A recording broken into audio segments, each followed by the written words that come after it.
Hola Gustavo, Buenas, profe. ¿cómo estás? Bien. Qué bueno, qué bueno. Oye, una duda, ¿a ustedes les han dicho algo de cambios de horario? Sí, nos Ah, dijeron que el martes, bueno, pero creo que no tenemos clase con usted el martes ni miércoles, ¿no? ¿Hasta el jueves? ujú. O sea que de hoy no. No, solo los martes y miércoles. Pero nada más nos los recorrieron como un poco antes. Ahora en vez de que comience como a las 4 comienza a las 3 y termina a las 9. Es que fíjate que a mí me mandaron un horario en las que mis clases también en lugar de empezar a las 6 parece que empiezan a las 5, pero ¿Ah, no sí? sé. Sí, y yo pues lo acabo de ver, entonces bueno, pues hoy empezaremos a las 6. Pero, por ejemplo, después de esta clase todavía tienen la de desarrollo de apps, ¿no? Sí. Ajá, y esa, como que aquí tengo que va a empezar a las 7, pero no sé si sí o sí, o sea, si más bien fue porque, ya vi, ya entendí qué pasó, ya ¿Qué entendí. pasa entonces? O sea, como que nada más recorrieron los números y a ustedes les avisaron, pues háganle caso a que cambió en el martes y el miércoles, y a nosotros nomás no nos dijeron y entonces sigue igual. Yo me imagino. Ojalá, ojalá. Oye, ¿y qué están viendo en desarrollo de apps? ¿En qué van a hacer sus apps?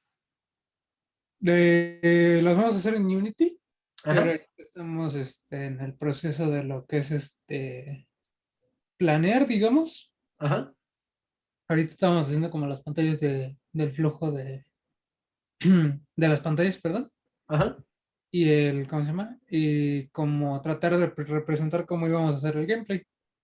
Perfecto, perfecto. Muy bien. Y la idea es que Buenas tardes, profe. buenas tardes, ¿cómo estás? Karim, ¿cierto? Sí, sí. Perfecto, perfecto. Em, y entonces el target de lo que hagan en Unity es para teléfonos o puede ser para cualquier cosa, para cualquier dispositivo. No, sí lo vamos a hacer para Android, bueno, para celulares. Porque Androides. se ha dicho el maestro que podemos hacerlo para otros sistemas o si era el Android. Dijo que podíamos hacerlo en Android, para Android o para Mac. Ah, ya. Bueno, para iOS. iOS, sí, perdón. Ajá, ajá. Muy bien. ¿Y ya han hecho alguna aplicación para alguno de estos sistemas? Para Android, yo sí. Ok. Para Android también, ajá. Muy bien, qué emoción. Aunque lo Y, que sí no hemos hecho es que esta vez vamos a tener lo que subir a una cuenta propia ¿cómo se llama? Itch. No, no, no, De Google Google Play. Play. de De Google la Store, Play. Ajá. del Play Store. Ajá. Sí. Entonces, dice el maestro que nos pueden compartir una cuenta en la Ok. que podamos subir nuestros trabajos, pero que si queremos podemos hacernos nosotros una. Ok. Y la App Store para publicar en la App Store de Google no hay que pagar un fee, ¿o sí? Creo que hay que pagar $25, ¿no? Creo que sí. Sí. Creo que es nuevo, antes no se tenía. Y no se diga en la de iOS. Sí, está cariñosa. Son 99, ¿no? Algo así. Sí, ok, ok. Muy bien. Eh, ok, pues, ¿quién nos está faltando? Ajá, falta Luis y alguien más. No, ¿verdad? No. Ok, hola Ana Laura, hola Andrés, hola Bruno, ¿cómo están? Hola, profe. Hola, profe, buenas ¿Qué onda? tardes, Buenas tardes. noches. Buenas tardes. Oigan, y una duda más. Están llevando también, bueno, están llevando, entiendo, RB y RA. Y el de inteligencia artificial, ¿cierto? Sí, ¿Y cuál es el plan en el de inteligencia artificial? ¿Qué van a estudiar en ese?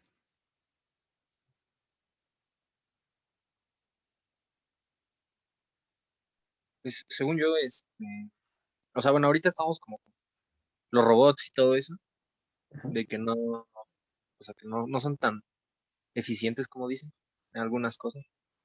Y que nos vamos a ir a trabajar a Unity, creo, para ya empezar a hacer. Creo que para lo del final que quiero hacer es ver lo de los nodos. O sea, es que no me acuerdo cómo se Ujú, ok, llama. ok. Muy Nodos bien. neuronales, creo que se llama. Algo así.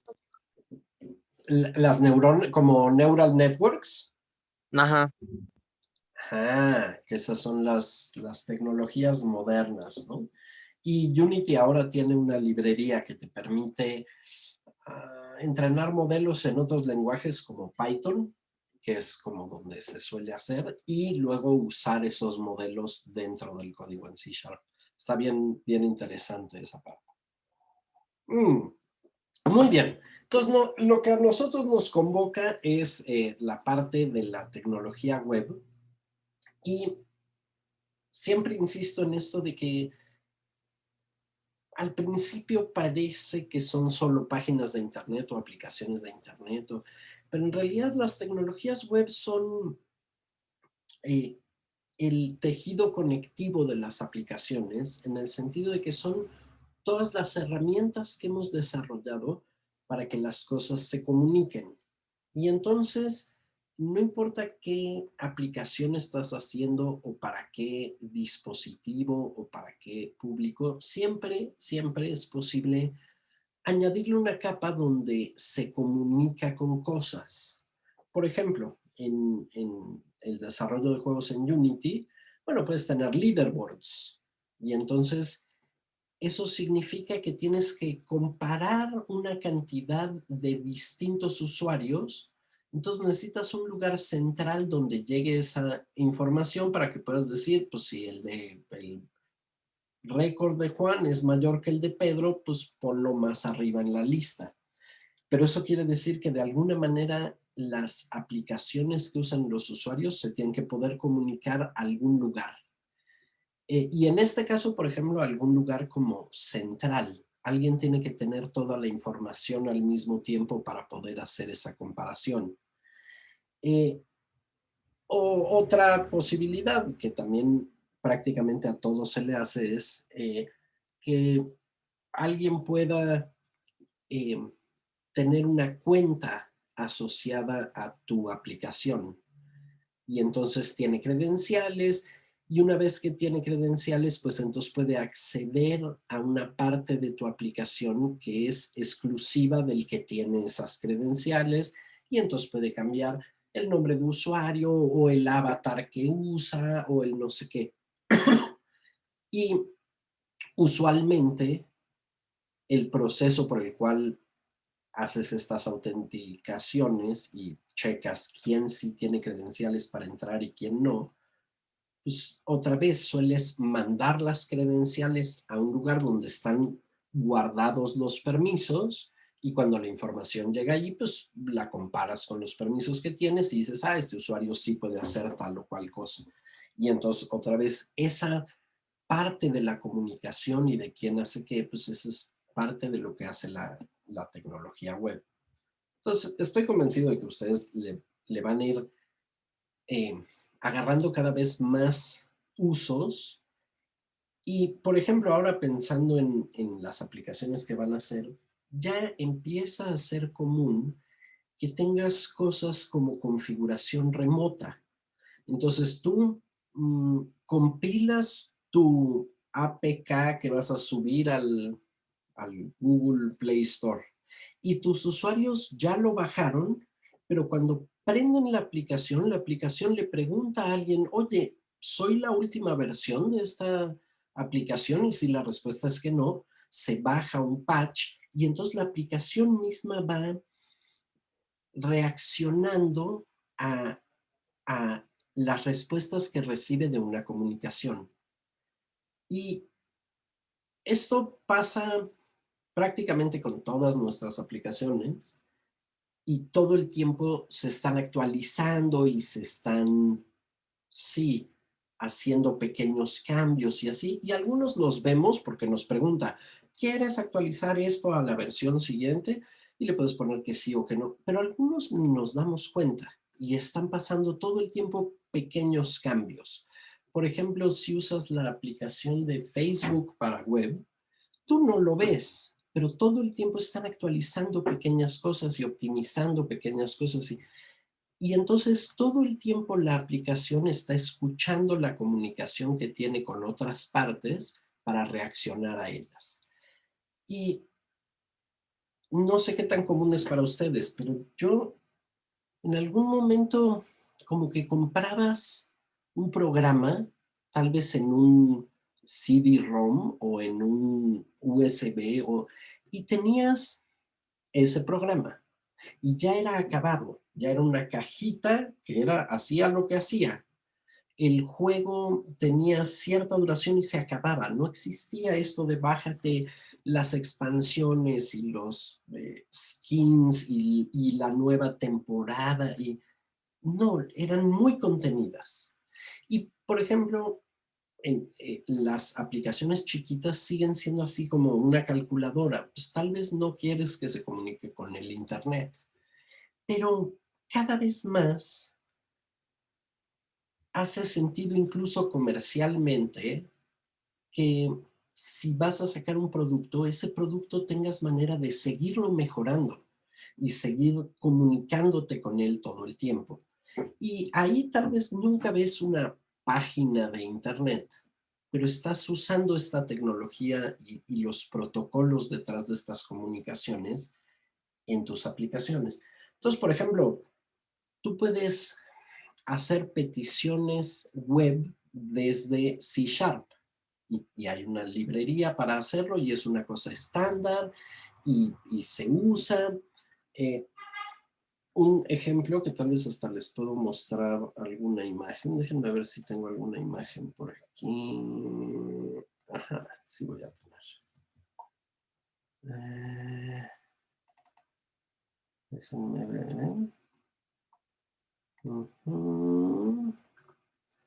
Miren.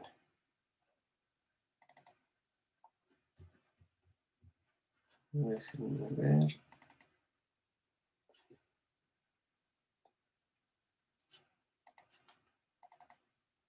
Entonces déjenme les comparto mi pantalla.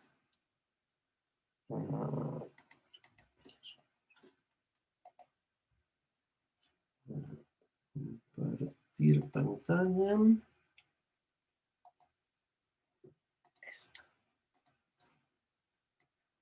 Entonces, no sé si ven esa foto. Es este muñequito, que es un avatar, que esto lo podías jugar en el navegador o en un teléfono. Y la idea es que estás dentro de un centro comercial virtual. Por ejemplo, aquí estás en una tienda de electrodomésticos o aquí estás en un supermercado.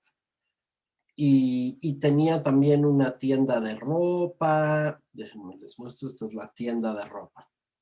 Y entonces este fue un proyecto que hice para una empresa colombiana, que ellos tienen una tienda online típica que abres desde tu navegador y haces tus compras como una especie de súper.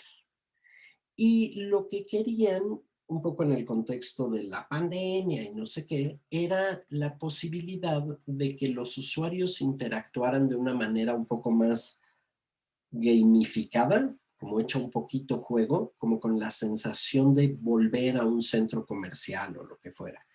Y entonces tú podías usar estas palanquitas o el mouse si estabas en web, y cuando te acercabas a uno de estos estantes, como el de mujeres o el de niños, te mostraba una lista de la ropa de niños que tenía disponible esa tienda.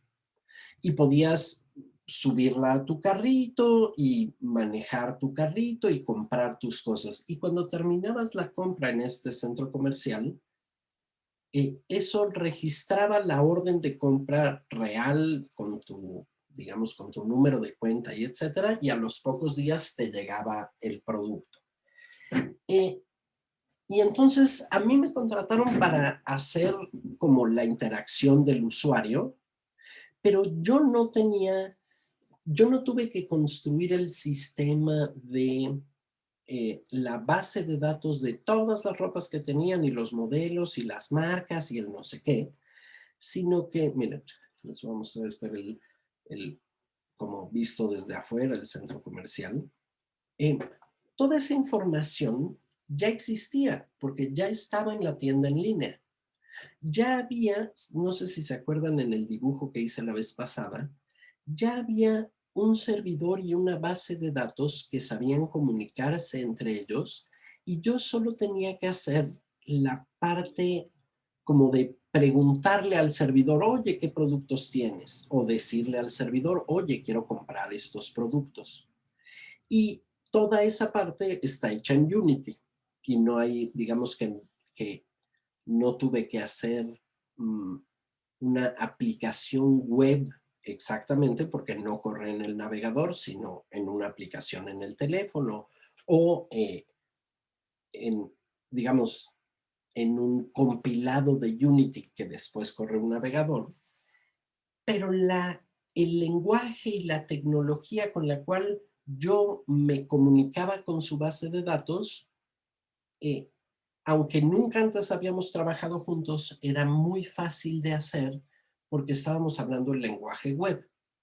Y entonces estábamos hablando del mismo tipo de peticiones y la misma estructura en las peticiones y el mismo tipo de respuesta. Entonces, es otro ejemplo de cómo, aunque nosotros nos vamos a enfocar en lo que clásicamente se parece más a una página web, la verdad es que web está por todos lados y es como el pegamento entre las cosas. Son los canales de comunicación y las cosas que hacen que distintas partes que fueron desarrolladas, de hecho, independientemente, se puedan juntar bien para hacer una aplicación que te sirve para algo. ¿De acuerdo? Entonces, no vamos a programar en C# y no vamos a usar Unity en el curso, vamos a usar lo más clásico de web, pero sepan que en C# y en Unity todo lo que vamos a aprender también se puede aplicar y de hecho también en prácticamente el motor que usen. Unreal, Godot, un motor propio que hicieron en C++, bueno, todos esos siempre tienen la posibilidad de comunicarse con el lenguaje de la web, independientemente de en qué lenguaje lo escribieron o cuál es el dispositivo en el que va a estar. ¿Sí? ¿Dudas, preguntas, comentarios hasta aquí? Todo bien. Todo bien. Todo bien. Ok, entonces,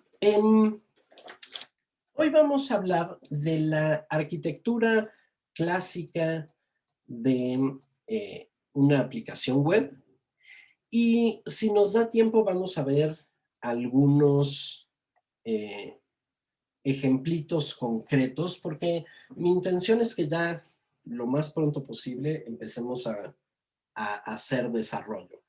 Y les decía desde la semana pasada que empiecen a llevar un cuaderno o alguna nota o así donde vayan volcando sus ideas sobre hacia dónde vamos a llevar el desarrollo de cada uno. También, si a alguien le interesa, pueden trabajar en un proyecto más de una persona. Si dicen, a mí me gustaría trabajar con mi compañero o compañera tal, y ambos aceptan y así, también lo podemos hacer. Creo que como somos poquitos, eso, parejas es el grupo más grande que creo que es razonable. pero se vale. Si no, pues cada quien por su lado. ¿De acuerdo? Piénsenlo. Entonces, déjenme, quiero el dibujito que estábamos haciendo la vez pasada. A ver, una pregunta. ¿Se acuerdan de una discusión que tuvimos sobre 2 estilos o paradigmas de programación distinta? Esta es la tercera vez que hablamos de ellos.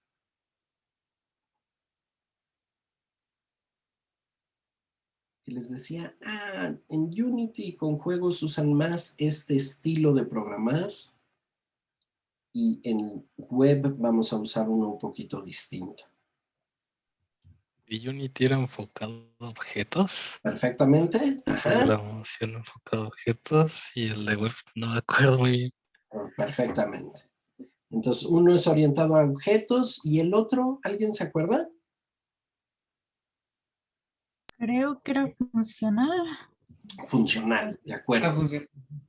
Otra manera de pensarlo sería orientado a objetos u orientado a funciones. Y en uno, la unidad de organización del código es un objeto y en el otro, la unidad de organización del código es una función. Y Unity es más orientada a objetos y web es más orientada a funciones. Y les decía que entre la gente muy clavada en estos temas hay hasta dogmatismos. Hay los que dicen, no, los objetos jamás hay que usarlos y solo hay que hacer programación funcional. Y hay quienes dicen, no, los objetos son lo máximo y cómo se les ocurre, aunque son menos, han un poco pasado de moda los objetos. Yo creo que es como las herramientas en la caja de herramientas, pues hay unas que sirven para unas cosas y otras que sirven para otras. Ok. Segunda pregunta.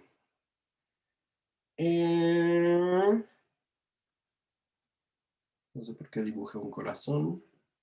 Voy a hacer este. Ok. ¿Se acuerdan de este dibujito? Más Sí. o menos. Más o menos. Entonces, hablábamos la vez pasada estábamos hablando de un ejemplo que trajo, me parece que, ¿quién fue? El de la página de viajes. ¿Se acuerdan quién trajo ese? Fui yo. Exacto. Entonces, había un buscador en esa página de viajes y yo usé ese ejemplo como sí, como un pretexto para hablar como de lo más básico de qué es lo que tenía que estar pasando. Y entonces lo que pensábamos era que para que una persona pueda obtener información sobre los vuelos que le son relevantes, tiene que ocurrir una serie de interacciones con la información que, digamos que, tienen varias partes muy claramente definidas. Y esta noción tiene que ver con que, seguro ustedes lo han notado, si uno empieza a programar una aplicación y dice, voy a ir resolviéndola ingenuamente sin preocuparme por cómo hago, por cómo organizo mi proyecto, es un poco como intentar construir un puente solo poniendo una madera sobre otra y eventualmente, como que al principio parece que estás avanzando, pero eventualmente el puente se cae. Como que es muy difícil mantener un proyecto que no tienes bien organizado. Y hay un montón de herramientas diseñadas como organizar desde tus convenciones de nombres, los folders, los no sé qué. Y en particular, la visión más general tiene que ver con cómo organizar la arquitectura de tu programa. Y hay ciertos patrones de programación que usamos para ayudarnos a organizar la arquitectura. Y aquí estoy distinguiendo entre los estilos de los que hablábamos como orientado a objetos o funcional, a un nombre mucho más técnico que son los patrones. ¿Habían oído hablar de patrones de programación o patrones de organización del código? ¿Se les ocurre algún patrón de organización del código?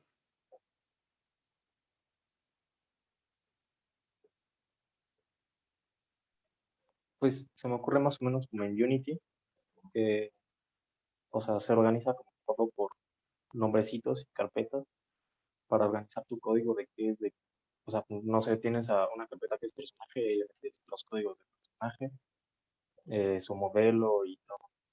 Ajá. Ok, sí, de acuerdo. Y hay algo que tiene que ver con los nombres que les pones a las cosas y en qué carpetas los pones, que es importante, sin duda. Por ejemplo, ¿saben esto de que hay carpetas con nombres especiales? Que si pones las cosas ahí, Unity los trata de manera especial. ¿Sabían eso?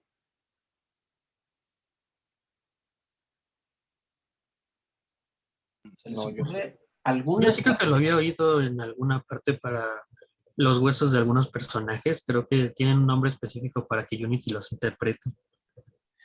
Bueno, eso también es cierto.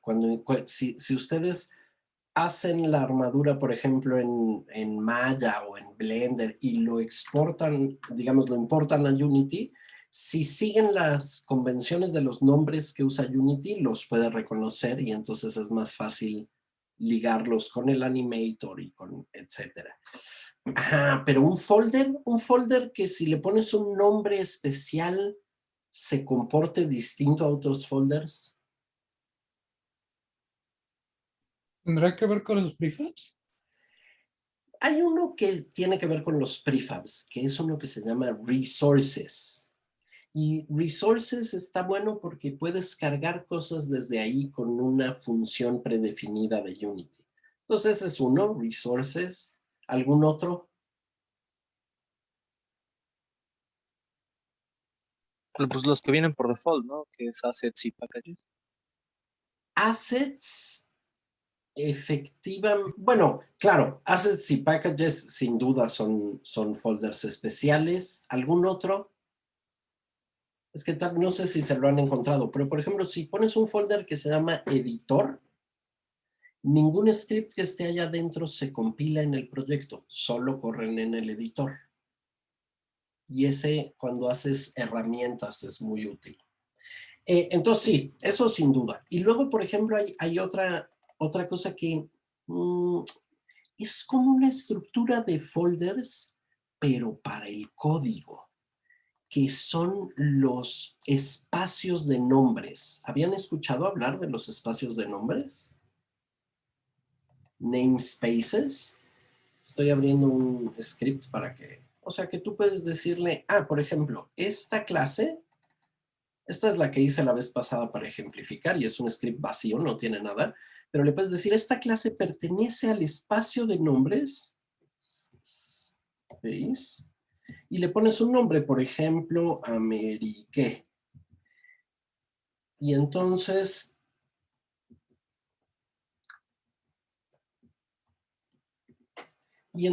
si tuviera otro script, llamémoslo otro, y le voy a cambiar el nombre aquí también para que no se enoje. Otro. Y quiero referirme a esta clase. Si la busco, no la voy a encontrar. Por ejemplo, si pusiera aquí un public, déjenme copio cómo se llama esta clase, un public de estos, que se llame NBS. ¿Ven que no se pone verde? No sabe qué es. Dice, oye, no encuentro esto en ningún lugar. ¿Cómo hago para que sí lo encuentre y sepa qué está pasando? ¿A alguien se le ocurre? Había que ponerle el static. No, porque la clase no es estática. O sea, mira, esta new behavior no es estática. Ah, tú dices que si aquí le pongo static, ya lo voy a poder usar. Ujú. Pero resulta que no, tampoco. Sigue sin reconocerla. ¿Y saben por qué no la reconoce? Porque esta clase vive dentro de este espacio. Y este script no. Este script está en otro espacio. Entonces puedo hacer lo siguiente. Por ejemplo, una opción sería decirle using America. America. Y ahí lo reconoció. Entonces, en realidad estas cosas de aquí arriba son simplemente espacios de nombres. Y por lo demás, pues el código es igualito. ¿Y de qué me sirven? Pues de que si yo no voy a usar este objeto en el código que estoy usando, no quiero, por ejemplo, que me lo sugiera cuando me está autocompletando. Entonces, como que lo pongo en otro espacio para que cada uno esté como en su propio lugar. Y esta es una manera de organizar el código. Y la manera así más elegante de hacerlo es que copies el sistema de folders que tienes en tu proyecto, este sistema de cuántos folders y qué folder dentro de qué folder, y eso lo copies en tu sistema de espacios de nombres. Entonces, todo eso sí, tienen razón, pero no es eso a lo que me refiero cuando hablo de patrones de programación o de organización del código. Es que para mí es chistoso porque como no tengo tan claro qué han visto y qué no, estoy un poco midiéndole el agua a los tamales para ver qué tanto puedo suponer que saben, pero igual y les estoy preguntando algo que no han visto. Por ejemplo, ¿han oído hablar de un singleton?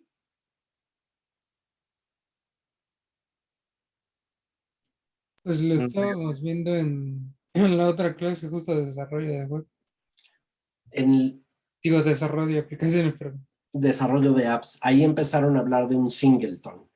Ujú. Y la idea de un singleton es que es un objeto que solo existe una copia, solo puede haber uno y todo mundo puede encontrarlo fácil.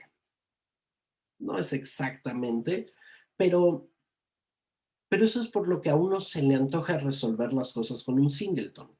Por ejemplo, si tienes un dato muy importante como si el jugador está vivo o muerto, pues eso es relevante para prácticamente todos los objetos del juego, como que se antoja ponerlo en un lugar central, que solo hay uno, y entonces es la única fuente de verdad sobre el estado del juego, y eh, todos pueden ir a consultarlo. Y suena una buena forma de organizar el código. Es una cosa que no tiene que ver con los folders en el proyecto y no tiene que ver con los espacios de nombres, pero tiene que ver con la sensación de, puede valer la pena tener todos los datos que tienen que estar coherentes en toda mi aplicación en un solo lugar donde administro desde ahí y siempre esa es la verdad. Cuando cualquiera quiere saber qué está pasando, le pregunta a ese objeto. Curiosamente, el singleton es un ejemplo raro porque a mí en lo personal yo huyo de los singletons como la peste porque a veces sale más caro el caldo que las albóndigas. Si es un objeto que de pronto está jugando un papel muy central en tu aplicación y todo depende de que ese objeto esté bien administrado. Empiezas a tener problemas como que, por ejemplo, si se inicializa un poquito después que cualquier script, entonces ese script no lo va a encontrar y entonces vas a tener errores. Y esos errores a veces no los ves o sea, tú puedes compilar y sale tu programa y es hasta que intentas hacer algo que te das cuenta de que no se había inicializado bien y entonces tienes un error y entonces tienes que regresar. No importa demasiado si a mí en lo personal me gusta el singleton o no. El punto es que tenemos ciertas maneras de organizar el código que nos ayudan a que nuestra aplicación se pueda escribir mejor, que el código sea más limpio, que sea más legible, que sea más mantenible, que sea escalable. Todas estas son preocupaciones que cuando estás intentando que corra tu aplicación, no es tu principal preocupación. Estás preocupado con que corra. Pero una vez que ya eres capaz de hacer correr tus aplicaciones, lo siguiente que te preocupa es, bueno, ¿cómo la mantengo? ¿O cómo la crezco? ¿O cómo la limpio? ¿O cómo la optimizo? Y para todas estas cosas empieza a ser cada vez más importante organizar el código bajo ciertos principios. Entonces, si quieren así elevar muchísimo su cinturón de herramientas, les recomiendo que revisen para Unity algunos patrones de programación. Hay muchos, todos están interesantes y si están interesados les dejo algunos videos. Nosotros nos vamos a enfocar en unos principios que funcionan en todo el desarrollo de software y por eso esta clase es como de metodologías, porque la idea es que lo que aprendemos aquí se puede aplicar en varios lugares. Y entonces estos principios tienen que ver con, seguro lo han escuchado, con que el código tiene que ser limpio, legible, modular, desacoplado y escalable. ¿Les suenan estas 5 palabras? Limpio, legible, modular, desacoplado y escalable. A ver, Desacoplado, sí, no. ok, La de modular tampoco estoy muy seguro ahorita que lo pienso aquí. ok. Entonces, más o menos está claro, limpio y legible. Eso sí. ¿Qué hace a un código limpio? ¿Cómo reconocen un código limpio o cuándo dicen, ay, ese código no es limpio? Cuando, por ejemplo, en lugar de usar, por ejemplo, un for para hacer una acción que se va a repetir muchas veces, lo haces pues, con diferentes variables en lugar de usar ese por ejemplo. Totalmente de acuerdo, ¿verdad? Si no estás usando, por ejemplo, las herramientas de tu lenguaje y escribes a mano las cosas. Ok, ¿qué otra? ¿Qué otra dicen? No, eso lo veo y digo, ese código se ve feo.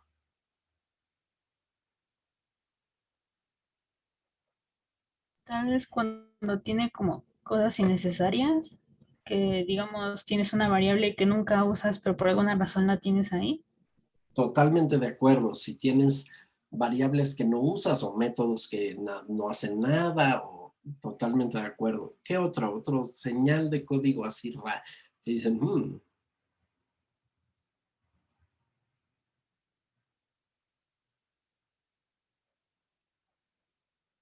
¿Qué opinan, por ejemplo, de escribir valores específicos para ciertas variables en lugar de, por ejemplo, exponerlas en el inspector para que alguien las pueda poner gráficamente? Como por ejemplo decir esto, quiero un entero A que sea igual a 34, en lugar de decir, no, pues quiero un entero público que se llame A. Como que este número se ve feo, ¿no? Ponerlo ahí directamente. Hard-coded. ¿Sí? Ah, bueno, es que eso sí, porque pues ya en el public nada más me va moviendo. Sí, y, Por si es algo de movimiento o de correr, pues ya nada más, en lugar de meterte al código, ya nada más al inspector le vas variando. ajá, exacto. Y como que justo la de abajo dice, mi programa tiene que funcionar para todos los valores de A, para el valor de A que se le ocurra al usuario. La de arriba dice, corre el riesgo de que estés escribiendo un programa que solo funciona si el número es 34. Entonces es mejor hacer programas generales, ¿no? Que corren en todos los casos y luego si quieres lo usas en uno o dos, pero tu código es general, ¿verdad? Por ejemplo, es mejor tener una función, por ejemplo, vamos a decir que regresa un float que se llame mul y que toma dos valores, el A y el B, y regresa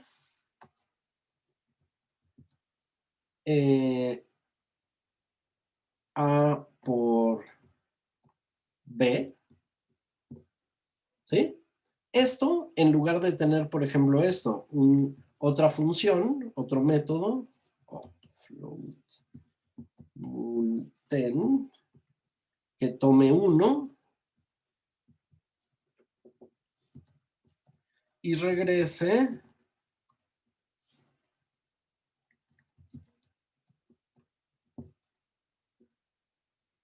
como que si escribo de esta manera, tengo que escribir una función por cada número que quiero multiplicar por A. Y todas esas ya están contenidas en la de arriba, ¿verdad? Nada más le paso por quién quiero que lo multiplique, ya. ¿Sí? Se parece al ejemplo del for, ¿no? Ok, entonces, eso es respecto a la limpieza del código. Respecto a Yo la... tengo una duda, perdón. Dime. ¿Qué diferencia hay entre multi y multa? Entre mul y multen, Ajá, bueno, imagínate esto. Vamos a hacer start. Vamos a hacer mul. Déjame hacerlo así. Float, llamémoslo X, que sea mul de 3 y 10. Y luego float Y igual a multen. No sé si de 3. Y luego voy a hacer simplemente un print, un debug log de X y otro de Y, ¿verdad? Para ver qué nos da.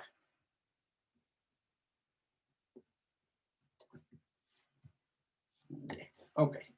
Y entonces ahora lo puedo salvar y me voy a mi editor para que veamos qué les pasa. Editor.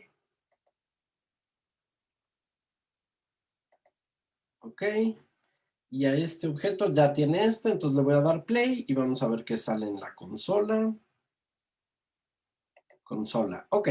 Los dos nos dieron 30. Entonces, sí ven el 30, ¿verdad? Aquí abajo. sí. Entonces, en este caso, pues parece que no hay ninguna diferencia. La diferencia es si, por ejemplo, yo cambio este de aquí. Por ejemplo, si aquí pongo 5 y el 3 lo voy a cambiar por un 4, pero eso lo voy a cambiar en ambos. Y voy a volver a correr mi programa.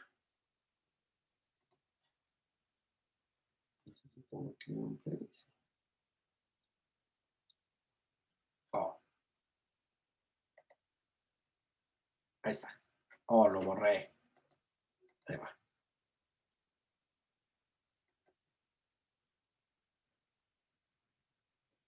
Ahí está. Y entonces ahora me dio 20 y 40. El de arriba está multiplicando este por este y regresando ese resultado. El de abajo está multiplicando el que le pasé por 10. Por eso le puse multen, como multiplicar, 10, 10, ¿no? ¿Sí lo ven? Ah,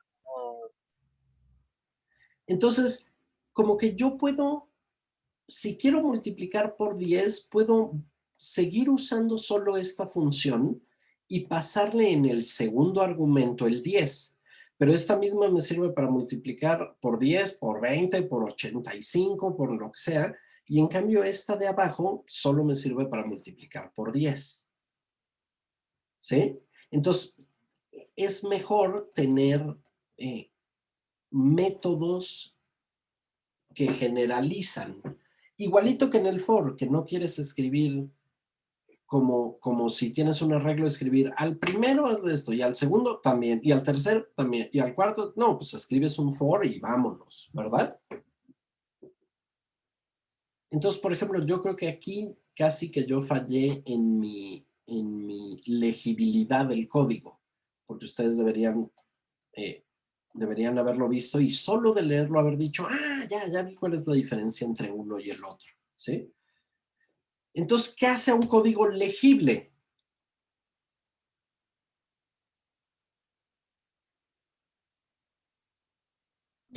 cualquier persona que no les, o sea, si, por ejemplo, yo lo escribo y se lo paso a alguno de mis compañeros, que lo puedan entender como si ellos lo hubieran escrito y puedan moverle y modificarlo. Bueno, creo yo. De acuerdo, pero entonces que sea legible depende de quién lo lee. O sea, es culpa de tus compañeros, No, no, ellos no no, lo no, no, no, pueden no, leer. depende de mí, porque, o sea, si no le pongo, por ejemplo, los comentarios de, esto es esto, y esto funciona así y por esto, pues, o sea, si yo se lo paso a alguien lleno de puro código sin explicar dónde está qué y qué hace qué, pues no lo va a poder leer, porque solo yo sé qué hace qué cosa. Ajá, ajá. Fíjense que ahí esta era una pregunta un poco con trampa porque esperaba que hablaran de los comentarios. ¿Saben esto de que es común antes de un método explicar este método multiplica los dos valores que pasas como parámetros o algo así? Y entonces un poco documentas qué hace cada función y eso le ayuda a alguien que no está familiarizado con tu código a leerlo y verlo bien. Pero hay gente que dice que si el código es legible, entonces no necesita comentarios.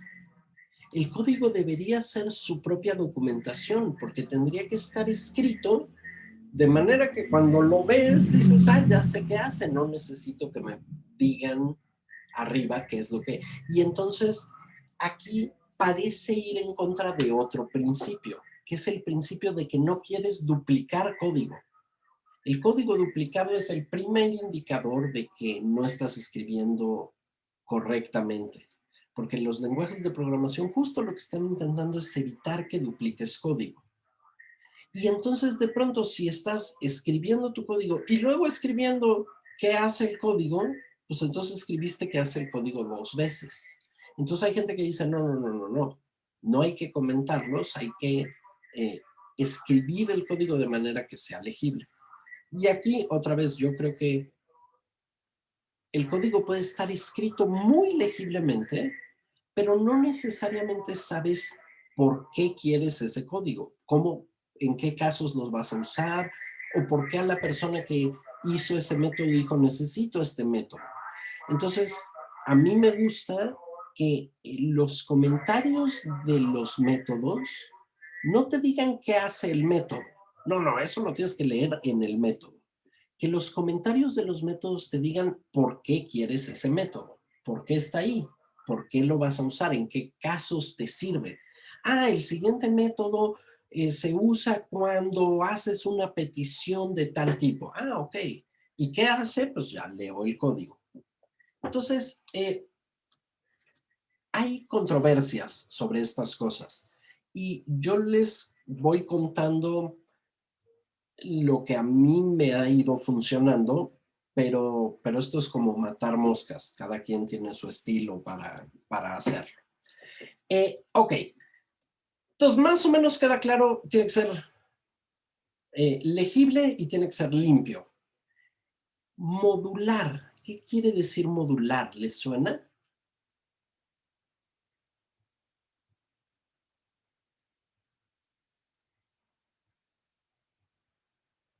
Un Que esté módulo bien de algo. estructurado o algo así. ¿Qué? Que esté bien estructurado o algo así. Bueno, sí. Pero eso quisieras, incluso si no es modular, quisieras que estuviera bien estructurado. Como que es una forma de estructurar, hacer algo modular. ¿Conocen algún asset, por ejemplo, del Unity Asset Store que sea modular? ¿Han escuchado eso así como, este es modular? El Pro Builder, tal vez. Como ProBuilder, ajá. ¿Y cómo a qué se Ajá. referirá? Pues que, ajá, o sea, bueno, a mí me suena a que, pues, si estás trabajando en una parte, no es como que te brinques a otra cosa. O sea, terminas como toda esa parte y ya te pasas a otro tipo de método que haga otra cosa, pero no te brincas entre métodos. Es un método combinado. Bueno, no combinado, pero pues, están intercalados a lo tonto y pues, ya mejor combinas los métodos que se dedican a movimiento y animaciones, mejor lo tienes juntos. Y así te bajas a físicas y así. Mm, como a mí justo modular me suena casi como a encapsulado, como, como que un módulo sabe hacer una cosa y no depende de otros bichos para hacer lo que hace. Entonces, la idea de que algo sea modular es, por ejemplo, el ejemplo más típico de diseño modular es las piezas de Lego. Cada pieza, en realidad, es muy chiquita y sabe hacer 3 tonterías: conectarse así, conectarse así y conectarse así. Y lo que hace la posibilidad de que con Lego puedas construir prácticamente cualquier cosa es que cada una de esas piecitas hace cosas muy simples, pero las hace muy bien, muy bien. Y el cubito de tamaño 2 amarillo, no, lo que hace no depende de si tienes otras piezas o no. Lo sabe hacer independientemente del resto.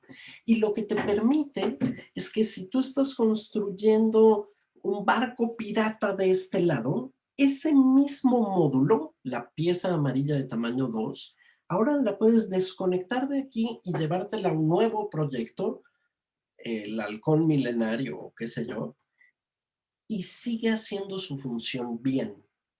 Y entonces si piensas que tienes dos proyectos, por ejemplo, 2 desarrollos de juegos distintos, ¿te gustaría que si desarrollas, por ejemplo, una librería de inteligencia artificial para usar con tus enemigos en el juego A, después no tengas que reinventarla para el juego B? Que puedas agarrar ese módulo y te lo puedas llevar íntegro a otro lugar y siga haciendo su trabajo porque su trabajo no dependía de lo que tenía alrededor. Eh, entonces, es poderosísimo pensar de esta manera y vuelve a ser esta idea de no repitas código. Si ya resolviste un problema, no lo vuelvas a resolver cada vez, sino haz un módulo de eso que tenga, por ejemplo, conexiones, y cuando llegas a otro proyecto, pues sí tienes que ponerle sus conexiones, tienes que conectarlo al ambiente donde va a funcionar ahora. Pero su funcionamiento interno ya está pulido a hacer lo que hace. Entonces, cada partecita funciona bien. Por ejemplo, en este proyecto que les contaba del Centro Comercial Digital, yo no tuve, o los colombianos en Colombia, no tuvieron que reinventar el servidor y la base de datos para que yo pudiera preguntar cuál era el catálogo de productos que ofrecían. Usamos exactamente el mismo código que ellos ya tenían y simplemente cambiamos quién estaba preguntando. Entonces nos quedamos con módulos que ya estaban, que sabían hacer su trabajo perfectamente y conectamos un nuevo módulo. Y de hecho este nuevo módulo funciona al mismo tiempo que la página de internet. Pueden trabajar al mismo tiempo porque para el servidor y para la base de datos, para hacer su trabajo, no les preocupa si lo que les está preguntando es un navegador o es una aplicación de Unity o es mientras les pregunte en el protocolo que ya se estableció, el servidor puede seguir haciendo su trabajo. Y esta es justo una de las cosas más poderosas de trabajar modularmente, que cuando resolviste un problema, ya lo resolviste. Y por eso podemos crecer como comunidad. Por ejemplo, no tenemos que resolver todos los problemas desde el principio. Podemos importar módulos que otras personas ya resolvieron problemas y usarlos, consumirlos para nuestras aplicaciones. Y entonces hay todo un ecosistema en el que uno comparte estas librerías y estas soluciones y estos módulos. Ok, y después desacoplado. Desacoplado viene casi junto con modular. Desacoplado tiene que ver con que su funcionalidad no está acoplada a otros objetos, que no necesita estar en presencia de otros objetos para poder hacer lo que hacen. Por ejemplo, piensen en una barrita que mide la vida de un enemigo en su juego. Una manera de resolver cómo actualizar esa barrita según el daño que le hacemos al enemigo sería que en el monobehavior que está asociado al enemigo tenemos un campo público, si quieren lo escribo, tenemos una cosa así como un public, voy a tener que importar aquí, using Unity Engine .ui, me estoy imaginando que es una barrita de interfaz de usuario, donde hay un texto que dice cuánta vida tiene el enemigo. Y entonces en mi clase, esta es, si quieren, llamémoslo enemigo, tengo una referencia pública a un texto que voy a llamar salud. Y entonces podría, por ejemplo, aquí poner un require component para que tenga un collider y entonces pueda pegarle, ¿sí? Estoy haciendo más de lo que es estrictamente necesario, pero para que el ejemplo esté bien. Con un collider. Y entonces puedo poner algo así como con collision enter, poner que el texto de salud va a ser igual a, déjenme tener aquí un entero con su salud actual y que empiece con 3. Y entonces su salud va a ser la salud actual menos 1 porque le pegaron y al resultado de esa operación la voy a convertir en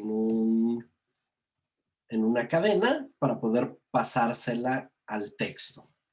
¿Todo el mundo me sigue hasta aquí? Sí. Sí, Entonces, esta sería una manera de resolver que el objeto de texto actualice cuánta salud dice que tiene cada vez que le pegan a este objeto de enemigo. Pero, ¿qué tal que después yo quiero actualizar la salud de un edificio o de una herramienta? Ven que a veces, como en Breath of the Wild, que se gastan y se rompen. Puedo tener este concepto de que las cosas tienen como salud o un contador o algo así, y me gustaría que la interfaz de usuario se actualizara sin necesidad de que yo le pusiera un script de enemigo a ese objeto. La funcionalidad de que se actualice debería saberla hacer este objeto desacoplado de la clase de enemigo. Y entonces habría otra manera de resolver este mismo problema de, oye, ¿cómo actualizo este campo? De manera que el texto no sabe nada sobre el enemigo y el enemigo no sabe nada sobre el texto. Por ejemplo, podría poner aquí un public Unity event. Tengo que importar algo. Unity event. System, no. Unity action. Action, no. Entonces tengo que importar event systems. Déjenme ver si lo tengo por aquí. ¿Se acuerdan que les dije, no, ni vamos a usar C# ni vamos a usar Unity? Y aquí me tienen. Déjenme ver, creo que es events. Ahí está. Y entonces podría guardar este script. Déjenme le cambio el nombre. Se llama enemigo. Ahí está. Y entonces ahora tengo aquí enemigo. Dice que el nombre salud no existe. Ah, porque lo quité. Entonces, déjenme quitar esta. Le voy a poner aquí abajo, en lugar de actualizar el texto, simplemente le voy a poner .invoke, así. Y entonces ahora lo que va a pasar, si logro hacer que compile,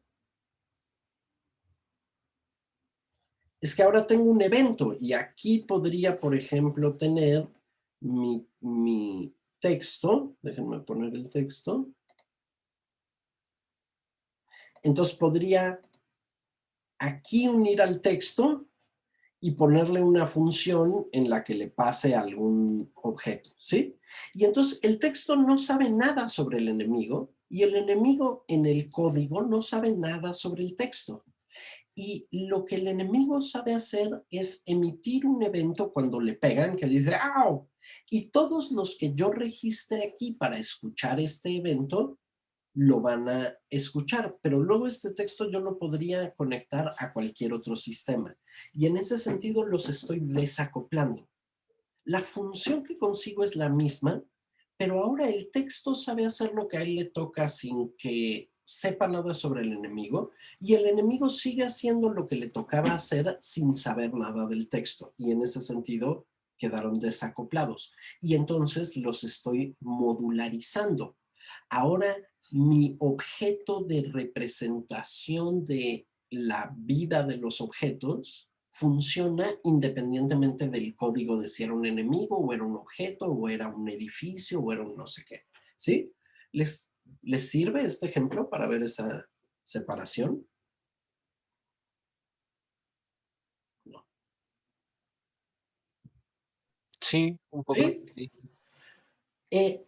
Entonces, no quiero bombardearlos con patrones y quién sabe qué y principios, pero poco a poco vayan explorando estas cosas de, bueno, ¿cómo hago más chiquito, más independiente o desacoplado, más modular, más limpio y más legible mi código? Todo el tiempo hay que estar pensando en estas cosas y todo el tiempo hay una manera de hacerlo en la que se puede desacoplar un poquito más y se puede modularizar un poquito más.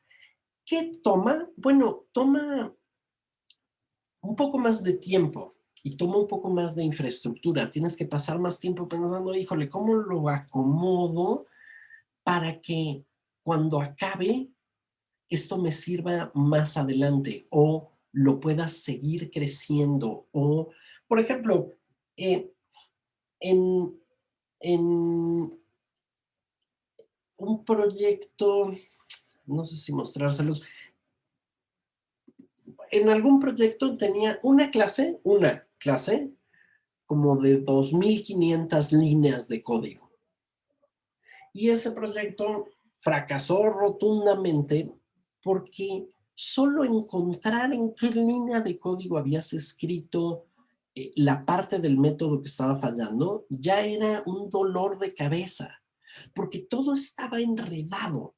En el lenguaje de los programadores lo llaman código espagueti.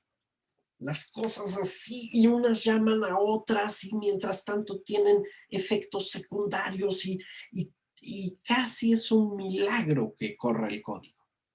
Y cuando se retomó ese proyecto, se empezó prácticamente de cero y la idea era hacer pequeños modulitos que cada uno hacía muy poquito, muy poquito.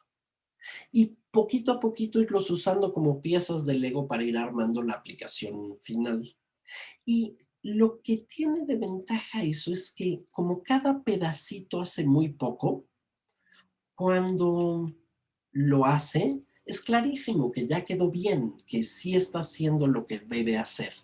Y entonces es más fácil entender dónde se están rompiendo las cosas o cuáles son los problemas. Ok, muchísimo bla bla para decirles, en web hay una solución muy clara de cómo es usual estructurar las cosas. Y la solución es usar un modelo de capas. En inglés, a este modelo o sea, cuando hablas de una arquitectura de software por capas, se le conoce como arquitectura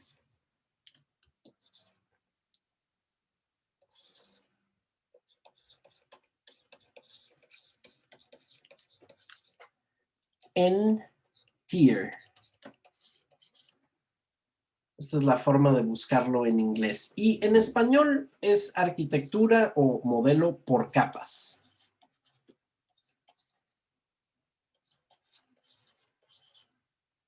Y N es el número de capas que usas en tu arquitectura. Y puedes usar 2, 3, 7, 28, 49 capas. Y cuántas capas usas depende de muchas cosas, como por ejemplo tu modelo de negocios. Puede ser una cosa que influye en cuántas capas quieres ponerle a tu aplicación. O en el tamaño del equipo de desarrolladores que va a estar trabajando en tu proyecto. Si es muy grande, entonces lo divides en más capas para que cada sección o cada comisión del equipo trabaje en una capa. Usualmente, la que ha sido históricamente la forma más usada de hacer web es usar 3 capas. De hecho, hasta el 2012, prácticamente todo el mundo hacía solo 3 capas. Ahora se ha vuelto más flexible y hay más propuestas y hay modificaciones y hay maneras distintas de hacerlo, pero el básico tiene 3 capas. Y esas 3 capas son, por un lado, lo que el cliente ve, la vista.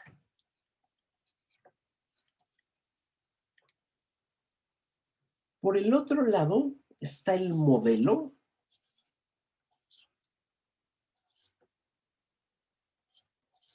Y entre estos dos hay un controlador.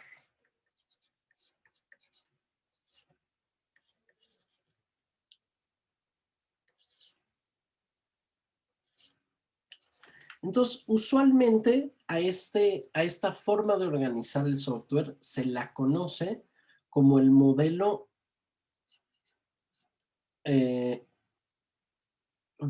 MVCM, View Controller Model. No, Model, espérenme.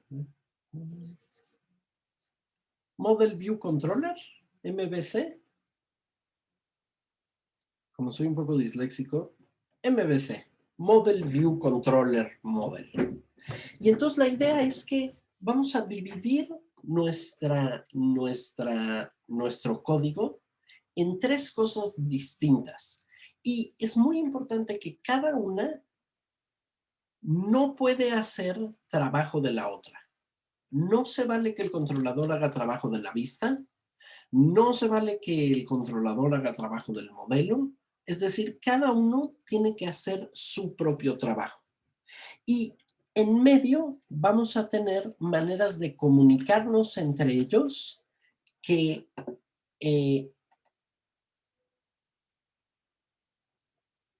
nos permitan que cada uno esté desacoplado y sea modular, pero puedan trabajar juntos para hacer nuestra aplicación como nosotros nos la estamos imaginando.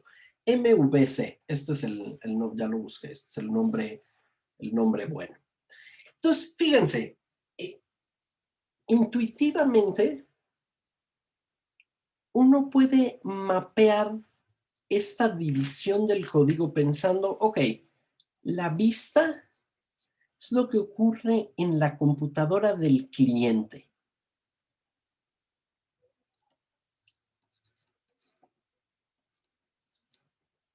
Y su responsabilidad es únicamente mostrar el resultado de la información que viene en el controlador. Es un poco como los componentes en un GameObject en Unity, en el que tienes un Mesh Renderer, y el Mesh Renderer, su única misión es mostrar píxeles en la pantalla, pero no sabe nada sobre el audio, no sabe nada sobre el movimiento, no sabe nada sobre ninguna otra parte de ese objeto. De alguna manera nuestra vista es una cosa así, es como un render de la información que está llegando del controlador y le puede enviar interacciones del usuario.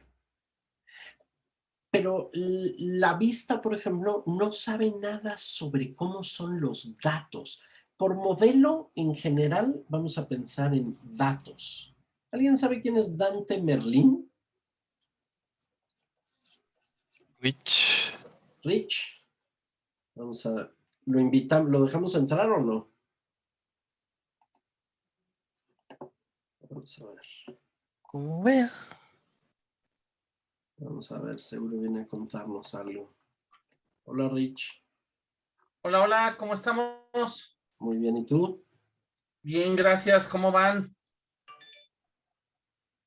Perfecto, Bien, provechito, bien. provechito, te agarré con el café. Un favor, ando buscando a Luis, por favor, en cuanto sepan algo de él, ¿le puedo decir que me urge hablar con él? Sí, claro. ¿Vale? Perfecto, muchísimas gracias. Listo, Nico, muchas gracias. Richie, yo tengo una duda. Échale, adelante. Ah, ya me mandaron, por cierto, una vez te voy a mandar ahorita por Discord antes que se me olvide. Ya me mandaron tu contraseña nueva de el Aude. Ah, gracias. Ok. Te iba a preguntar de lo japonés.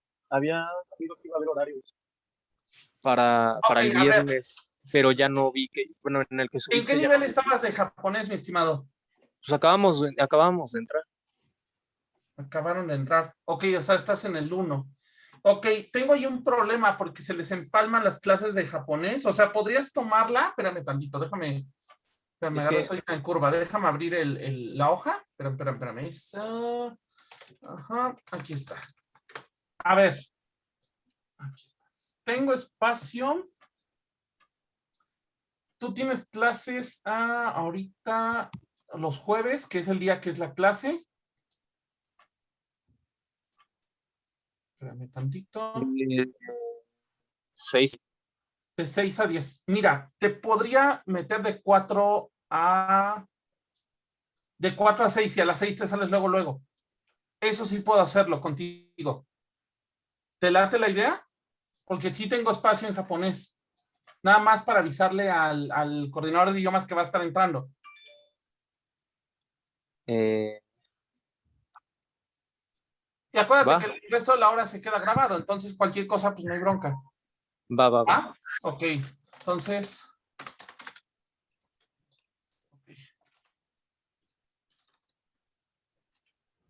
Va. Ya quedaste entonces. Va, entonces, para que entres a partir de... Ahí está. Para que entres a partir de este jueves. ¿Estamos de acuerdo? Va, perfecto. Gracias, Órale. Rich. De una vez ahorita te pongo en el Discord los permisos para que puedas ver el canal de japonés. Órale. Va, muchas gracias. No, nada, mi estimado. Gracias, Nico. Estamos viendo. Yo una duda. Dime. Vi en los nuevos salas de Zoom. Sí, moví el horario. Fue error mío. Tu clase sigue igual. Perdón, fue error mío ahí, porque como quité la fila para no hacerme bolas, yo lo quité. Perdóname, ahí sí fue error mío, pero tu horario se queda igual. Perfecto. ¿Vale? Listo. Muchísimas gracias a todos. Buen día. Bye, bye. Buen día, Bye. Rich. Well, Rich. Ok, entonces... ya vi, ok. Ok. Perfecto. Entonces, decíamos que podemos como mapear esta división por capas de pensar. Bueno, tenemos una vista o un como render de la información que viene del controlador y pensar, bueno, eso que ocurra en el cliente. Y cuando pienso en el cliente estoy pensando físicamente en la computadora de la persona que está usando nuestra aplicación. Es decir que, por lo menos en esta primera idea, el responsable de hacer todos los cálculos que haya que hacer para que la información se muestre al usuario, lo hace el CPU o el GPU de la computadora del que usa la aplicación. Por el otro lado, digamos, justo opuesto a la vista, están los datos. Y les decía, la vista puede mandarle información al controlador, pero no sabe nada sobre los datos. De hecho, no sabe ni si existen. La vista nunca habla con el modelo, solo habla con el controlador. Y por el otro lado están los datos. Y los datos, como que piensen que es un registro de información que es relevante para nuestra aplicación. Esta es la parte donde aquí estás definiendo de qué se trata tu aplicación. La vista no sabe nada sobre de qué se trata la aplicación, solo sabe cómo se ve la aplicación, cuál es su frente. Y en cambio los datos no tienen nada de información sobre cómo se visualizan estos datos o sobre cómo se le presentan al usuario, solo los tiene ahí. Una metáfora que, como toda metáfora, tiene límites, pero que es muy útil, es pensar que lo que resuelve la aplicación web es la necesidad del cliente de que le den estos datos de manera que que les sean relevantes. Y donde esto pasa, digamos, sin ningún electrón o ninguna conexión o ningún nada, es en el modelo de una biblioteca. La biblioteca está ahí y ya tiene los datos y tú como usuario quieres encontrar los datos que te son relevantes. Si te dan toda la biblioteca, a ti eso no te sirve de nada, porque aunque la información que necesitas sí está ahí, en esa forma de acomodarlo no te sirve. Y entonces tú lo que tienes es un intermediario que son como códigos que dicen, el libro tal usa el código Q829 y el libro de título tal tiene el código R426. Y luego vas a los pasillos de tu biblioteca y los pasillos te dicen, aquí va el Q de la 822 a la 837. Y entonces tú vienes por el pasillo y ves este número y dices, ah, el que yo ando buscando debe estar por ahí. Pero para poder encontrar esa información que a ti te interesaba, tuviste que pasar por un intermediario que tiene como diccionario entre nombres de libros y códigos de posiciones en la biblioteca. Eso es la misión del controlador. El controlador es el que hace sentido de la información que le es relevante al cliente para poder acceder a el modelo o los datos. Ahora, piensen en una biblioteca y en los libros que hay en una biblioteca.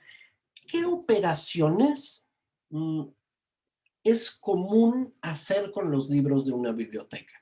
Entonces, en este momento se ponen el gorro de, ok, somos administradores de una biblioteca. ¿Qué cosas serían usuales en nuestro día cotidiano? ¿Qué cosas tendríamos que poder hacer con nuestra biblioteca? ¿Se imaginan? Llegan en la mañana y abren y ¿qué tipo de actividades hacen? Revisar los libros que faltan. Ok, entonces una es como leer qué libros hay.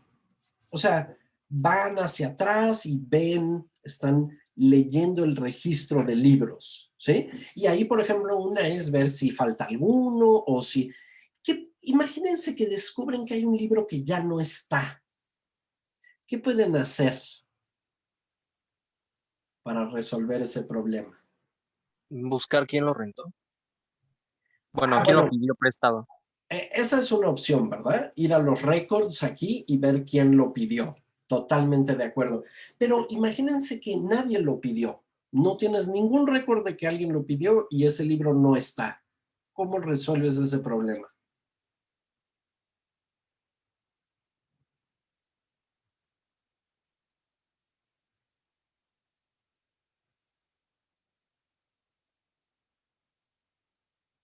¿Se les ocurre?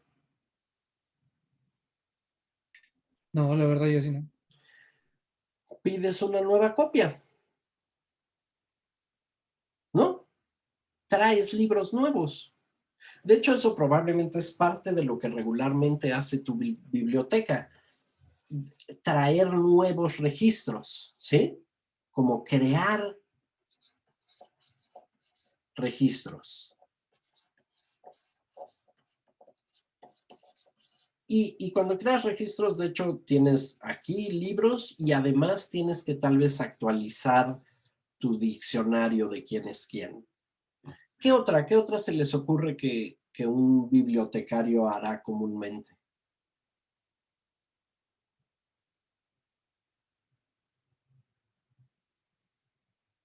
¿Qué tal almacenar libros que ya nadie saca y nadie quiere y nadie usa? Yo lo llamaría como quitar registros o algo así. La operación contraria a esta. Como que a veces para que pueda tener las novedades tiene que sacrificar algunos que o que ya están dañados o que, ¿sí? Entonces quitar. ¿Ok? Y el último que tiene más que ver con este de aquí, que es como actualizar la biblioteca. Como tal vez no desechar un libro, pero traer la nueva edición o la edición ilustrada o alguna cosa así. En esta metáfora los intento convencer de que hay básicamente 4 cosas que les quieres hacer a tus datos. Crearlos, leerlos, actualizarlos y borrarlos. Esa es tu más o menos misión de administrar tu biblioteca. Y esto, por sus siglas en inglés, se le conoce como el conjunto de operaciones CRUD. CURD.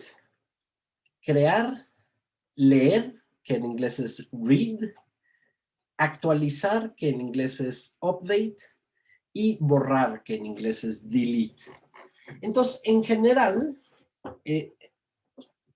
las cosas que le vamos a querer hacer a nuestro modelo suelen ser estas 4 operaciones. Por supuesto, la parte, digamos que no es tan trivial, es que estas operaciones van de la mano con tu sistema de registros. Como que tienes que poder decirle bien a qué parte de la biblioteca le quieres hacer una operación. Puedes hacérsela a un libro, a quitar este libro o poner este libro, pero también podrías decir, no, ¿saben qué? Toda la sección sobre cocina vegana la vamos a pasar a otra biblioteca. Y entonces tienes que de alguna manera poder construir la colección de libros que corresponden a esa categoría. Y esta parte puede ser más complicada. Encontrar cómo hacer para, en mi biblioteca, encontrar todos los libros que son relevantes a esa manera de organizarlos. Pero una vez que los capturaste, que ya tienes la colección de libros que te interesaba, básicamente solo les quieres hacer estas 4 cosas. Crearlos, leerlos, actualizarlos o borrarlos. ¿De acuerdo? Que si se dan cuenta, actualizarlos es como escribirlos, es hacerles alguna modificación. Entonces, prácticamente que esas son las operaciones básicas que hacemos también en nuestros sistemas de archivos. ¿Qué hacemos? Pues creamos archivos, borramos archivos, modificamos archivos y leemos archivos. Si ven una terminal y le preguntan, oye, amigo, ¿de qué tengo permiso de hacer en algún lugar? Déjenme entrar a algún folder. Por ejemplo,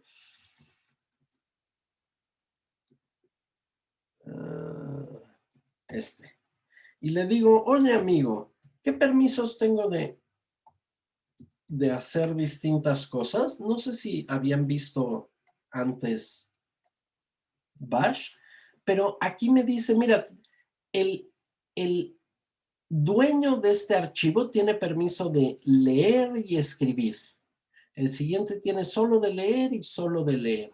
¿Y qué son las otras rayitas? Ah, pues son las otras operaciones CURD que les hacemos a nuestros sistemas de archivos. Actualizarlos o ejecutarlos en este caso, o borrarlos. ¿De acuerdo? Entonces, con estas 4 tenemos.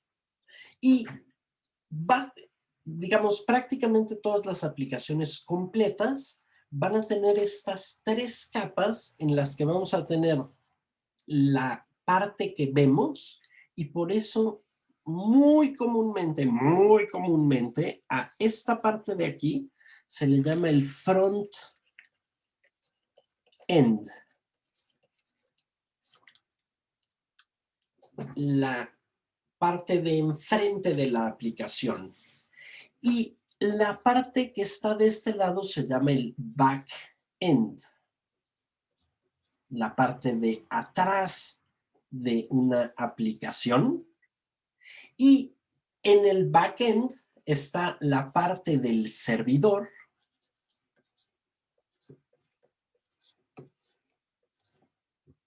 y la parte de la base de datos o el modelo. Entonces, usualmente esto es una base de datos.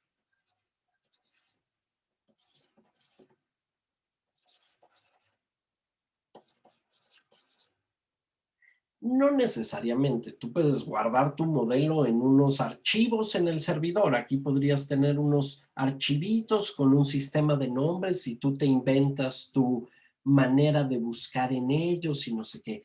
Pero como la parte sustancial de la relación entre el controlador y la base de datos tiene que ver con este problema de, bueno, cómo busco los registros que son específicos a mi problema, lo que hicieron las personas que hacen base de datos es dotarlas de un lenguaje en el que les puedes preguntar.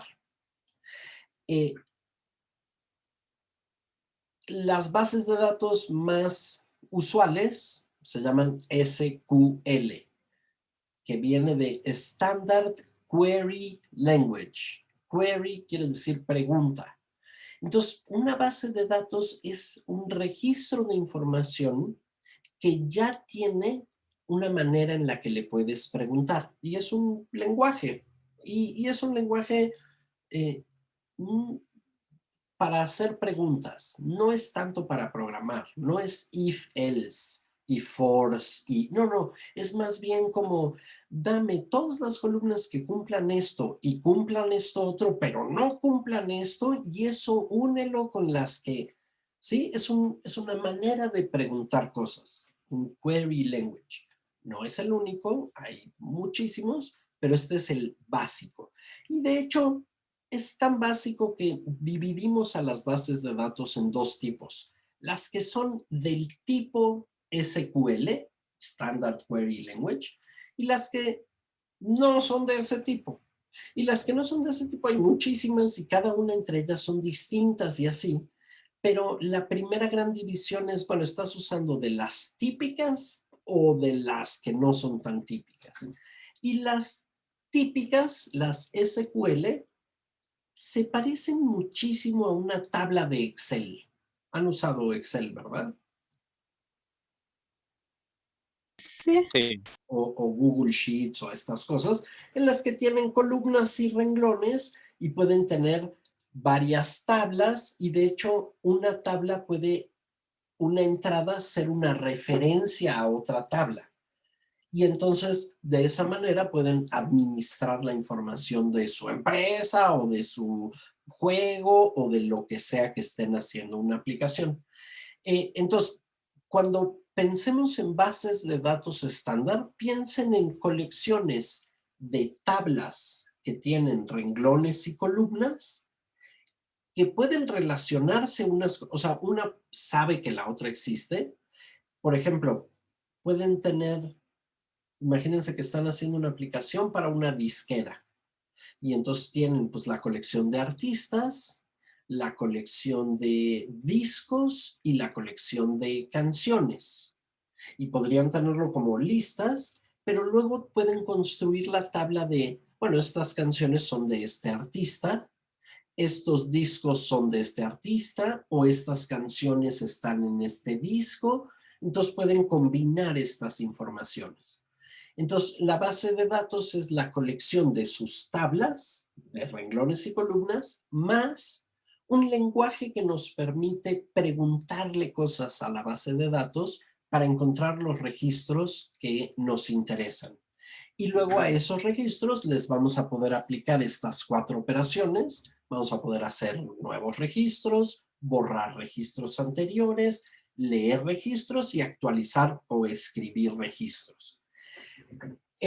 Ok, entonces, si se dan cuenta, me imagino que ya todo mundo lo notó, esto es muy parecido al dibujito que teníamos antes, a este dibujito, al dibujito de qué pasaba con una petición en un sitio de internet que estaba buscando un vuelo de avión que le conviniera al cliente. Entonces, lo que estamos viendo en la página web, lo que está ocurriendo en el navegador, en la computadora del cliente, es responsable de que se vean dónde puedo hacer mi pregunta y cuáles son los resultados. No vimos los resultados la vez pasada, pero estoy seguro de que si enviábamos nuestra petición, nos iban a aparecer registros de la información relevante a nuestra petición. Y entonces esto de aquí era el front-end de esa aplicación. Y luego eso iba a un servidor y se acuerdan que les dije, fíjense que sabemos que le estamos haciendo una consulta porque en la barra de direcciones estaba así la barra de direcciones y luego tenía una signo de pregunta, esto es que, le estamos enviando unos parámetros de consulta y luego el nombre de algún parámetro igual a algún valor. ¿Se acuerdan? Y entonces el servidor dice, esta es la información relevante para el usuario y le pregunta, usando este lenguaje de preguntas a las bases de datos, oye, ¿cuáles son los vuelos que coinciden con los criterios de búsqueda? La base de datos encuentra esos registros, digamos, en la biblioteca, se los devuelve al servidor y el servidor le dice al cliente, mira, estos eran los resultados que te interesaban. Entonces, otra vez vemos esa división entre el front-end, y ya no pintas, front-end, y el back-end.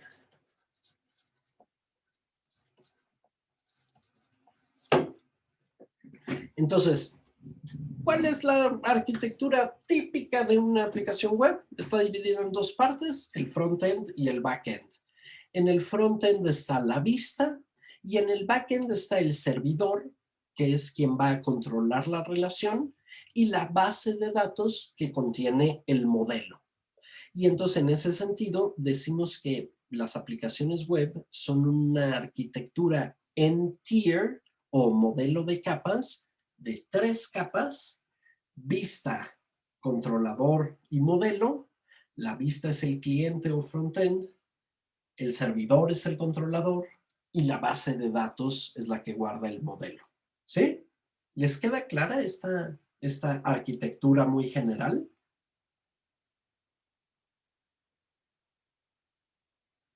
Sí. Más o menos. Sí, más o menos. Va a ser más claro cuando le echemos código y van a ver cómo dividir esto hace muy cómodas las cosas porque trabajan de manera independiente y están desacopladas y son modulares y entonces va a ser muy fácil distinguir en qué parte estamos. Digamos, en el mundo de las aplicaciones web, hay gente que se especializa solo en esta parte, solo en hacer que las cosas funcionen y corran y se vean y estén optimizadas en los navegadores. Y entonces se los conoce como front-end developers. Y luego hay gente que jamás se preocupa por cómo se ve la aplicación y más bien está preocupada por optimizar la comunicación entre el controlador y la vista o entre el controlador y el modelo o tener una base de datos muy bien estructurada o etcétera. Y entonces a eso se les conoce como back-end developers. Y hay quienes hacen ambos lados y a eso se les conoce como full stack developers, que saben hacer front-end y back-end.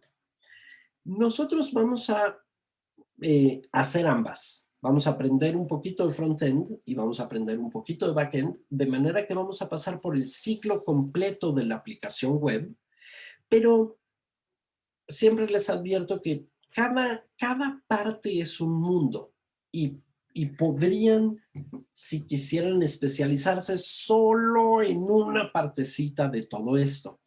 Y entonces su misión no es, o por lo menos no es necesario que sean especialistas en web. No esperamos de ustedes que sean full stack developers. Esperamos que cuando tengan necesidad de una aplicación web para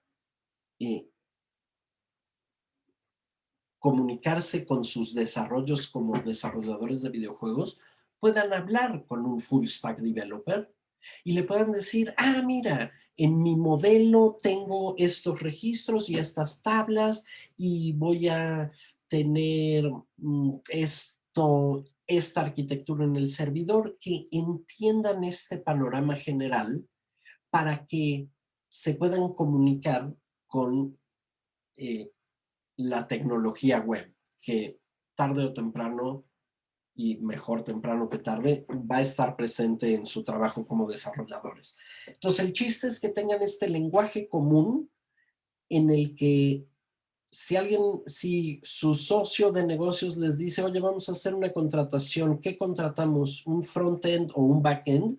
Ustedes tengan claro qué les está preguntando. Digan, no, el front-end creo que yo lo puedo resolver, mejor contratemos a alguien del back. O al revés, no, a mí lo de las bases de datos se me hace complicado, mejor contratemos a alguien ahí, ¿sí? Esta es como la misión. Entonces, vamos a empezar haciendo puritito frontend. Vamos a hacer una página que no va a tener al principio ninguna comunicación con el backend. Va a ser estática. La información que está, ya está. Y esa es toda nuestra aplicación. No es ni siquiera una aplicación porque no es interactiva. Es simplemente vamos a mostrar información en el navegador y vamos a aprender cómo se muestra.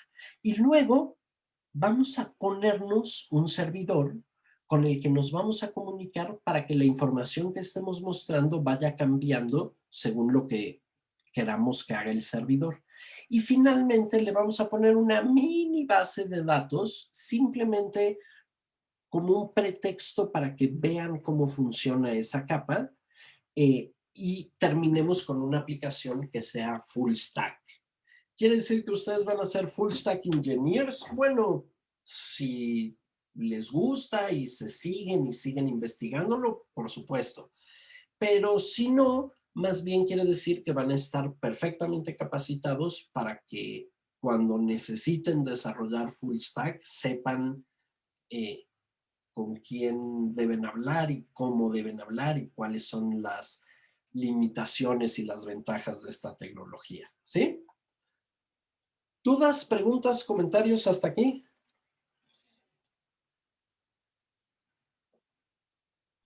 No. ¿No? ¿Vamos bien? Ok. Entonces, vamos a empezar en el... Déjenme nada más ver mi programa que no se me está yendo el avión de nada. Ajá. Está en tier 3 capas, modelo controlado. Ok, entonces miren, por ejemplo, estos son preguntas, se los adelanto, típicas de una evaluación de estos temas.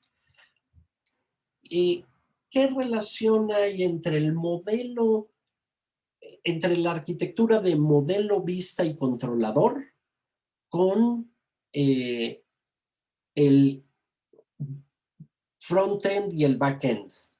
Pues el frontend es la vista y en el backend hay dos partes, los datos que son el modelo, ¿sí? Todo esto ya es parte de lo que es la sustancia de su curso de web. Ok. Vamos entonces a pensar en hacer un frontend, el frontend de una aplicación. Entonces lo que queremos es mostrarle rápidamente a quien sea que sea nuestro público. ¿Se acuerdan que les dejé de tarea de como misión, que vayan pensando a quién le están dirigiendo este mensaje y en qué dispositivos y etcétera?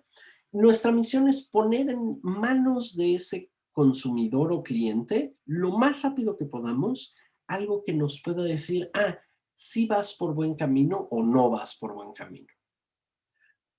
No podemos inmediatamente darle la aplicación terminada, pues no la hemos hecho, la queremos hacer. Pero tampoco queremos esperar a que la aplicación esté terminada para presentarla y ver si le gusta o no. Esto es demasiado riesgoso porque hacer la aplicación nos toma mucho tiempo y si al final resulta que no le gusta, pues es tiempo que perdimos. Entonces, lo que queremos establecer es una forma muy rápida en la que el cliente puede empezar a darnos retroalimentación. Entonces, el primero de las metodologías importantes para el desarrollo web tiene que ver con poder hacer ciclos de desarrollo muy cortos, muy rápidos y que podamos tener retroalimentación lo antes posible. Entonces, como nosotros todavía no sabemos escribir aplicaciones y así, vamos a usar una aplicación que nos va a permitir avanzar en esa dirección. Entonces, les voy a presentar Figma. No sé si lo conocen. El otro día les preguntaba, esto también les va a servir para la clase de apps si no lo están usando. Entonces, como todas estas, es una aplicación web, tiene una versión para escritorio que es idéntica, entonces pueden usarlo en el navegador o usar la aplicación, que ya les contaba la vez pasada que la aplicación lo que es un pequeño navegador que abre esta misma aplicación y lo que te permite es hacer prototipos rápidos. De manera gratuita no tienes acceso a todo, pero tienes acceso a todo lo que necesitamos, entonces se pueden hacer una cuenta y así. Y entonces la idea es que te puedes hacer un proyecto.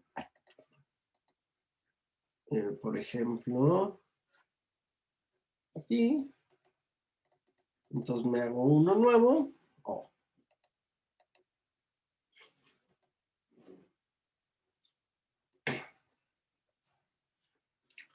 Y le pongo, estoy aquí en esta herramienta de frames o cuadrados, y entonces puedo poner un frame, y ahí puedo ponerle, por ejemplo, un cuadrado adentro. Oye, y quiero ponerle un círculo, y quiero poner, por ejemplo, esto podría ser el icono del avatar de la persona. Oye, y quiero ponerle aquí un texto.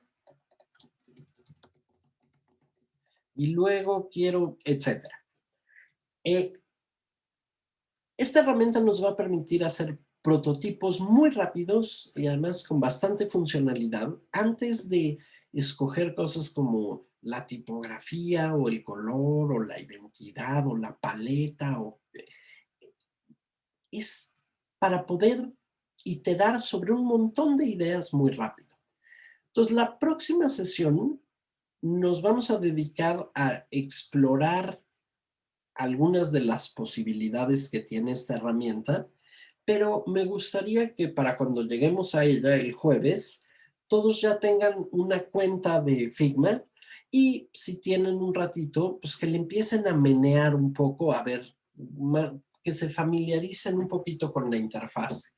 Y la próxima sesión lo que vamos a hacer es que la primera hora les voy a enseñar algunas herramientas muy rápidas y la segunda hora la vamos a usar para empezar a prototipar las aplicaciones que ustedes van a estar creando.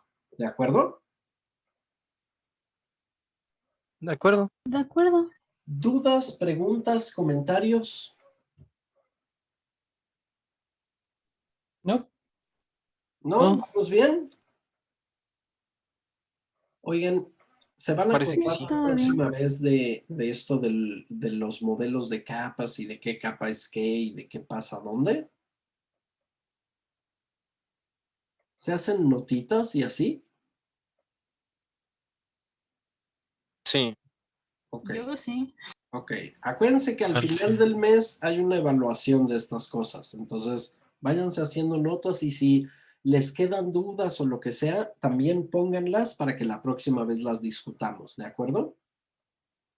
De acuerdo, muchas gracias. Ok. Muy bien, Tos. Pues entonces, figma.com, si quieren se los pongo ahí en el Discord. Háganse unas cuentas, menéenle un poco, chéquenlo porque les puede servir también para las tareas de las otras materias y ya el jueves nos juntamos y lo exploramos juntos, ¿va? Va, perfecto. Va, profe. Ok. Muy bien, Tos personas. Pues como siempre, un gusto. Ya saben, me pueden escribir y cualquier cosa. Y si no, nos vemos el jueves.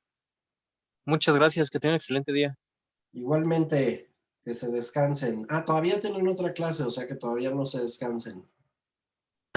Gracias. Nos Bien, vemos, todos. profe. Gracias, profe. Nos Nos vemos. vemos. Profe. Nos vemos. Bye.